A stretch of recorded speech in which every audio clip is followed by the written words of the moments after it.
Okay, let's try and unpack this a bit. What if the line between what's real and what's a just, an image of reality, what if that line completely disappears? Mm. And maybe, just maybe, that's exactly what happened with something as huge, as devastating as the Vietnam War and, well, a legendary film about it.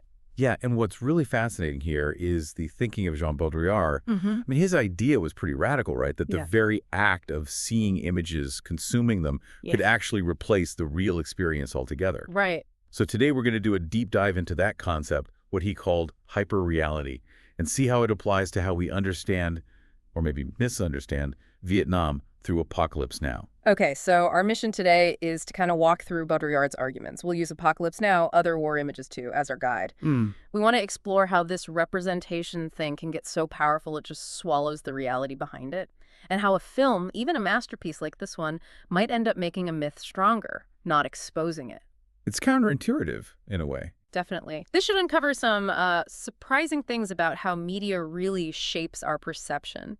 So let's kick off with something Baudrillard famously said, which sounds, well, frankly, bonkers at first. The Gulf War did not take place. Right, yeah. Yeah. Always gets a reaction. It does. Now, obviously, he wasn't saying people didn't fight or that there weren't real casualties. That's not it, is it? So what was he getting at? No, not at all denying the physical conflict. Yeah. If we connect this to his larger ideas, he wasn't dismissing the brutality, the existence of it, not at all. Okay. What he was pointing to was this huge gap, this chasm between that reality on the ground and how the war was perceived, how it was shaped by global media. The media angle. Exactly. He argued that the real experience for most of the world was completely replaced by a kind of fabricated version, a simulation. That's the hyperreality bit. So the TV reports, the news cycles. Yeah, the constant stream of images, the way it was presented, discussed, that became detached from the messy, confusing reality of war. For him, what most people consumed wasn't the war, but the image of war, a media construct. That's a powerful idea and unsettling. And he took this same idea back to Vietnam, didn't he? He did. He suggested that the Vietnam War, as we kind of collectively know it, was itself mostly this chain of representations. Constructed where? Constructed on Western TV screens, on the covers of Life magazine through the lenses of war photographers. It existed symbolically, primarily through media, not as a directly experienced reality for most in the West. So the implication is huge then. The war almost becomes a media story first and a historical event second. In a way, yes. It becomes defined by how it's represented.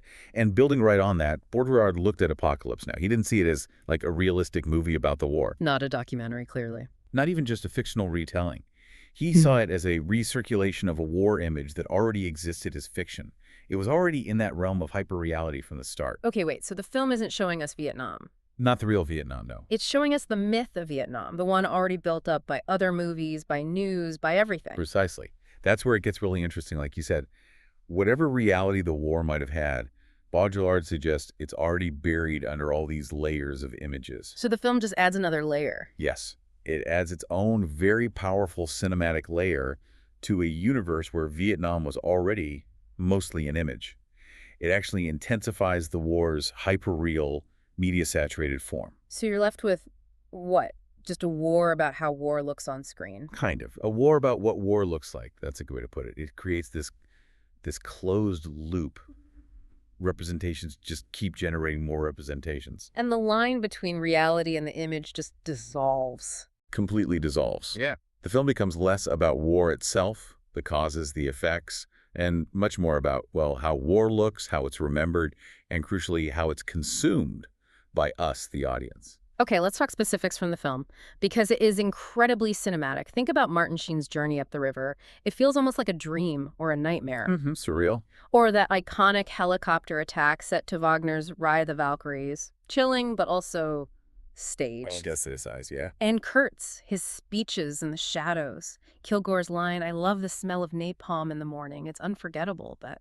But does it show the reality of napalm? Mm. Or does it create a kind of dark poetry around it? Right. And those misty river scenes, the exploding palm trees. Yeah. Visually stunning. So what's Baudrillard saying about these moments? He'd say these elements don't really convey the reality of war, not the chaotic, dirty, brutal reality. Instead, they tap into and feed the aesthetic codes of war that we already have in our culture. largely from movies and media. So our perception shifts. Yeah, it shifts. We focus on the intensity of these images, the sheer visual and auditory power, not necessarily the meaning or the human cost behind them. So this raises a big question then. If war becomes this visual object, something to be almost admired for its look, what happens to our understanding?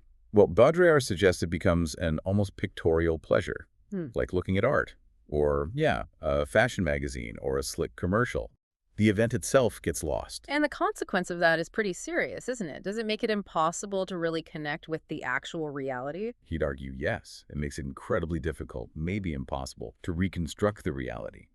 The experience of war gives way to the pleasure, maybe a disturbing pleasure, but still a kind of pleasure, in consuming its images. So Apocalypse Now isn't just a film about this process, it is the process, the perfect example. Exactly. It's the cinematic product of this whole transformation.